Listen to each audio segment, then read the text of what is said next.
আজকের পোলাপান ঈদ পালন করে, ঈদের মধ্যে কোনো আনন্দই নাই। অথচ আমরা যখন ছোট ছিলাম তখন যে ঈদ পালন করতাম মাথায় নষ্ট। তাই নাকি ভাই? কেমন ঈদ পালন করতা বলো তো একটু শুনি। দের বেটা, তোদের আর কি বলবো, তোরা হইলি 2 দিনের পোলাপান। কালকে দেখলাম ঈদের নামাজ পড়ে হ্যান্ডশেক করতেছিস, দেখে মনে হয় যে বীমা কোম্পানির 2 এজেন্টে ডিল করতেছে। আর আমরা ঈদের নামাজ শেষে কি করতাম জানোস? কুলাকুলি, এমন কুলাকুলি করতাম যে এক একজনের বুকের পাজরের হাড় এক পাশ থেকে আরেক পাশে চলে যেত।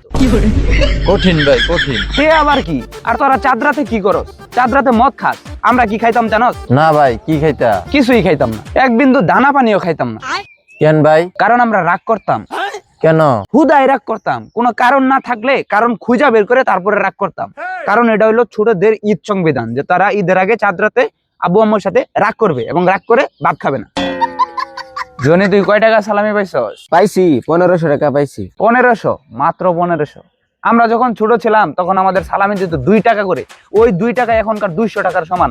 14 গোষ্ঠীর যত লোক আছে সবাই আমারে সালামি দিত। ওই টাকা নিয়ে আমি মেলাতে যাইতাম, মেলাতে যাই ঝিলমিল পানির পাইপ কিনতাম, মাটির হাড়ি বাতিল কিনতাম, ঘোড়া কিনতাম, গরু কিনতাম, বেলুন কিনে আসমানে উড়াই দিতাম, পেপু বাসি কিনতাম, ফটকা ফুটাইতাম, বন্দুক কিনা ডিস ডিস।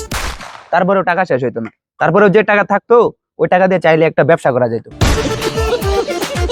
তোদের সালামি কেমনে দেয়? মোবাইলে দেয়, অনলাইনে দেয়। আর আমাদের সালামি দিত কি জানোস? 2 টাকা 1 টাকার কয়েন। এই কয়েন পকেটে নিয়ে যখন দৌড়াইতাম মানুষ ভয় পেয়ে যাইতো বেটা, মনে করতো যে ট্রেন আসতেছে।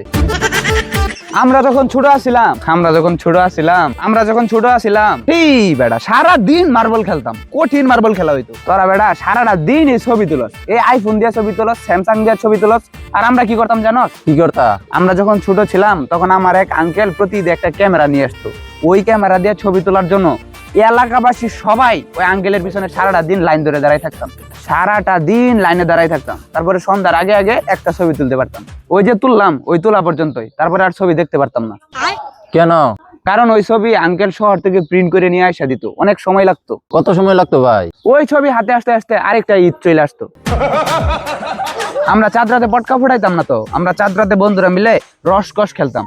ওই রসকসে যে হারতো তারে থাপড়াইতাম, ওই থাপ্পড়ের শব্দ হইতো, ওইটাই ছিল আমাদের পটকা। ছেলে হয়েছি তো কি হয়েছে, তারপরে এই পর্যন্ত মেহেদি দিতাম। মেহেদি দেওয়া নিয়ে যদি ঝগড়া না লাগতো তাহলে তো ওটা ঈদই না। যদি দেখতাম ঈদের মধ্যে সালামি পাওয়ার সম্ভাবনা খুবই কম, তাহলে আগে থেকে প্রস্তুতি নিয়ে রাখতাম। হয় টাকা জমাইতাম, আর না হলে ঈদের দিন আব্বার পকেট থেকে টাকা চুরি করতাম। আমাদের যখন হাতে মেহেদি দেওয়া শেষ হয়ে যেত তখন হাতে নারকেল তেল দিয়ে ঘুমাই দিতাম। ঘুম থেকে উঠতাম ফজর আজানের আগে। তারপরে অনেক কাজ, নারকেল কুড়াইতাম, দুধ নিয়ে আসতাম, আম্মা রান্না করতো। তারপর আমরা গোসল করে খাওয়া দাওয়া করে নামাজে যাইতাম, তারপরে বাসায় আসতাম। আর তোরা তো ঘুমাসি না, একবার ঈদের নামাজ পড়ে আসা পরে ঘুমাস। তোমরা তো ছোট মানুষ, সারাটা দিন ছবি তুলে পেট ভরো। আমরা কি করতাম জানো? আমরা শুধু খাওয়া দাওয়া করতাম, খাওয়া দাওয়া। একবার ঈদে আমি পেঁয়াজ কাটতে যাইয়া দাদি হাত কাটা ফেলছিলাম, রক্ত বের হয় নাই। কি বের হয়েছিল জানো? কি বের হয়েছিল? সেমাই বের হয়েছিল। তাহলে বুঝো কোন লেভেলের সেমাই দেখাইছিলাম।